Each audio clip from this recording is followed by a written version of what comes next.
আপনাদের কাছে অনুরোধ করছি, আপনারা এই সামনে থেকে সরে গিয়ে আপনারা সবাই কাতারে দাঁড়িয়ে যান। এখনই জানাজা শুরু হবে, আমাদের নেতৃবৃন্দ এখানে উপস্থিত আছে। আপনাদেরকে কাতারবদ্ধ হওয়ার জন্য অনুরোধ করছি।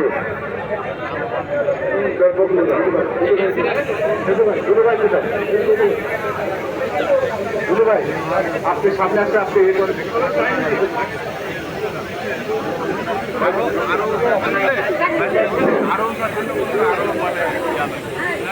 আপনাদের কাছে বিনীতভাবে অনুরোধ করছি, যদি মোখলেসুর রহমান বাবুর প্রতি আপনাদের ন্যূনতম শ্রদ্ধাবোধ থাকে তাহলে কোনো অবস্থাতেই কোনো বিশৃঙ্খলা তৈরি করবেন না।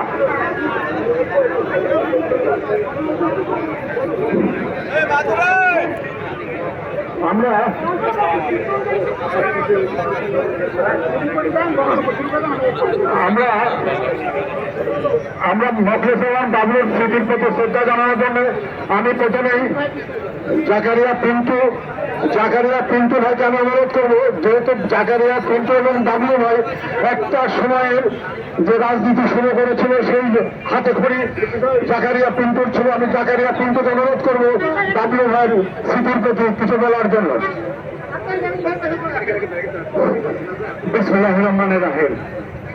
আজকে বলার মতো ভাষা শক্তি কোনোটাই নেই। আজকে শুধু একটি কথাই বলতে চাই, এই যেখান থেকে শুরু মোখলেসুর রহমান বাবুর হাত ধরে যেখান থেকে রাজনীতি শুরু করছিলাম, আজকে অপ্রিয় সত্য, আজকে এই একই জায়গায় তাকে বিদায় জানাতে হচ্ছে, শেষ বিদায়। মানে স্মৃতিচারণের সময় না, শুধু এতটুকুই বলবো। তারপর